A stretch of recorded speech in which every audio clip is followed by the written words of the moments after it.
So we finally got my S2000 back home, back to the Hellstance HQ.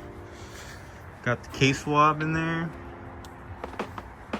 Fucking, oh dude, it's so fucking beautiful. I can't wait to get this engine bay painted. Still gotta delete this. And yeah, that's pretty much it. Just deleting this, getting rid of all the brake lines, because you can still see that they run through right here, one of them, all the way to the passenger side. But once we get that deleted, then we could start prepping for paint. We're gonna try to see how far we can get with without dropping the motor. We know. I wanted to do this after the car was done, or at least the case swap was, because you know, you never know. Because I bet you if we painted it, it would have got scratched, and yeah, it would have been a little upsetting. So, but yeah, today's video is pretty much showing you guys. So this is pretty much for the IC7, the Halltech IC7 right here. This is the bezel mount, and I think it's 3D printed. I can't really tell. I think it is. If you look really like in the edges, right there, you can see a little bit of imperfection, but it's not bad, dude. This is not bad. This is from I think it's Mako Motorsport. I'm not sure. I don't remember where they came from. I think it came from Japan. So it did take a little bit. It took about a full week. And I'm still waiting for the IC7, so it should be here soon. But I'll add this clip to the next. But this is it right here. So I'm pretty hyped. I already mounted it, and I'll show you guys in the next clip. Once we got this bad boy in, I already have the screen, the dash taken apart. I ran into electric problems, so that's why we pretty much had to take it apart, so we can get behind to these relays back here, because they're very hard to access without taking this off. So pretty much I already have it off, and I don't know if you guys ever taken this dash off. It's pretty easy. You just unclip both sides and pull it out enough where you can unclip these back ones. So the one goes to this one, then the next one goes to this, and then this one goes to the cruise control, and then one over there. And that's pretty much it. So there, so you can already see this one. That's cruise control, and then two for the stereo audio and start ignition. And then these come after you take the cluster of your S2000 cluster. So it's pretty straightforward. If you guys need to watch a video, there's a lot of videos out there how to take this off. It's fairly easy. You really just need a Phillips. That's really all you really need, or like a short Phillips to get to these top ones. If you have a stock steering wheel, it's a lot harder, but obviously I have an aftermarket, so it's pretty easy. And yeah, so until that screen comes in soon, I say tomorrow, today, or in the next couple days, we'll start installing this. So we got our new IC7 here. I already took the little screen protector. Pretty much already got the pins. These are pretty much going to be in right here. The main ones you're mainly just going to need if you're just going to do turn signals, your parking lights, and your handbrake. So they're right here. So it's 1, 2, 3, 4, 5. It's 5 of them. So handbrake, parking lights, left, right, and turn. So pretty much these. I think I forgot to do the. No, that's 1, 2, 3, 4. I think I forgot the handbrake. Wait, let's see. Yeah, I did forget the handbrake. So pretty much you gotta take these off. They're pretty much in there, and then you use these little pliers, little needle, really anything that can just pull them. They're pretty easy to take out. But yeah, now that I have all of them out, okay, these are the main ones. So yeah, about 5 of them. So like I said, handbrake, parking lights, left, right, turn, and high beam. There's also videos on how to pretty much do this. Haltech has a couple of them, so you don't really have to, but I'm just gonna do it anyways. I'm just gonna show you which wires on the dash they are, so you can, they're easy to trace for yourself. So I'm about to do that right now. I have this little tester right here. You can either use this or a digital voltmeter, and you're just checking if it's getting continuity. I think the turn signals are gonna be the easiest, because they have a pulse. Like every time it clicks, they're just gonna have a pulse to them. It should be easy once I get in there. I'm probably gonna look at a diagram right now, and I'll show you guys in a second, because I just don't want to cut any wire I shouldn't cut, because I think I'm just gonna cut mine, and instead of just trimming it with these and then just looping a wire around it and then electrical tape, I think I'm just gonna cut them. I really don't care at this point. I don't think I'll ever go back to this, because like I said, this car is completely like, it's no longer a regular S2000, and I don't mind it being completely different now or customized. So pretty much this is so this is for the brake. The far pin one right here. This one right here. This far one, green and white. That's for the parking brake. Just goes to that. And then this was the main one you're gonna be using too for high beam, I think output. So it's the far one right there. Left and right turn signal. And then yeah, right turn signal is I'm trying to grab it, but it's still. So left turn signal is all the way far in the left right here, and then the one right here, the green and yellow one right there, is the right turn signal. And then right here is for just like the daytime.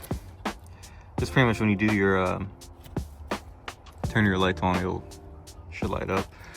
You can there's a lot of pins for that one. I just use that one right there. Almost easier to access. So now you gotta splice these. So I'm gonna cut it. Either cut it, yeah, I'll probably just cut it, because like I said, I don't plan on going back into an S2K cluster. I don't think I'll ever go back to a stock cluster on this car at least. I'm just gonna cut it somewhere around here so I can still use these. I can always pin it again, but it's not a big deal. I could also just cut this, but we'll see. See how far I get. So pretty much got everything wired up. So it's all there. Goes down to the. So make sure to plug that in as well. That's everything. I loomed it up nicely. Now pretty much to get this Haltec now, because it fits easy with the bezel or the mount. So now you need to fucking grind up here right before you reach the thread, because that's where the Haltec's gonna hit it. You'll see what I'm talking about when you get to that point, when you're gonna put it install it. So grind this about a couple millimeters, and then I still have a little more to do, and then I'll show you what I'm talking about in a second. So pretty much they give you these 3 screws. Comes with a little bag, comes with this too. I don't know where this goes to. I think it goes to this. Yeah, it goes to this. And then pretty much, yeah, you put it on the adapter bracket right here that you can get from that one company I showed you earlier. And they really are very simple. Just 3 screws, and there you go. Good ones get snug. And then you're pretty much good to go. You're able to put the cluster back in. And finish once you're done with the wiring, then yeah, pretty much you can put this in, just plug and play after that.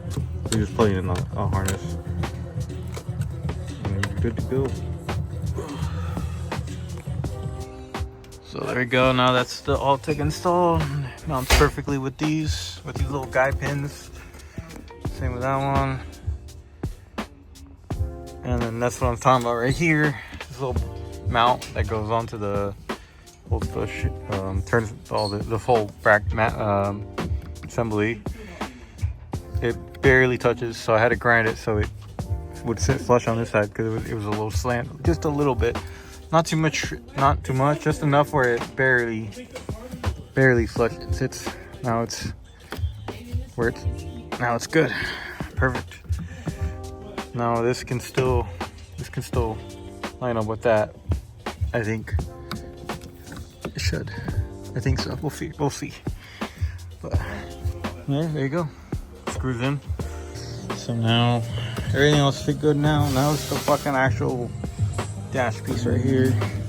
And what you have to do is pretty much you have to grind all this right here. You'll see what I'm talking about when you get to it. So, and I'm still not even close. I still gotta go like another couple had to cut like a whole 1.5 inches. So it was from here to all the way here.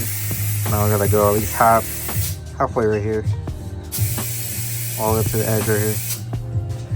So I gotta do that, and then it should fit. So still got a little more. You can see what I'm talking about right here. It's hitting right here, right on the edge right here. So I'm trying to pretty much get this flush like this, but down here. So almost there. Once it's flush, it should close right up. So guess we gotta trim up here as well, which I didn't want. I was trying to avoid that, but it's gonna get a little close. So yeah, I guess we gotta trim the corners above this. So down here is all good, as you can see. It's all clear. Now I'm gonna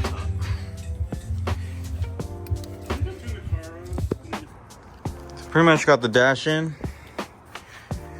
I still gotta, I say for another video or another time, I'm gonna actually wire to my like there's literally an option on the Haltec or pin where you can make it get power for when you open the door.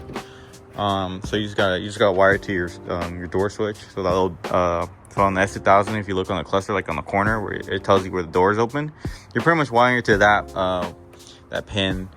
You can find it, you know, on that diagram I showed.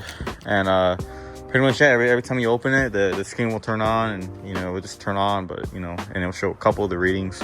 So that's pretty much the dealer to that. But yeah, I got it in. Oh. Sorry, it's a little bitch to get in here. So this is how it looks after. I guess my buddy didn't put the steering wheel on when we pulled in here, and then yeah, this is the finished product. Pretty much once you grind all the edges, like I said, you just got to keep working with it. Try not to do too much, not too little. And then you know start once you get it flush enough, then just put the screws in, and there you go. It's all, you know, it's pretty slick. It's pretty simple. And yeah, after that, pretty much got a finished product.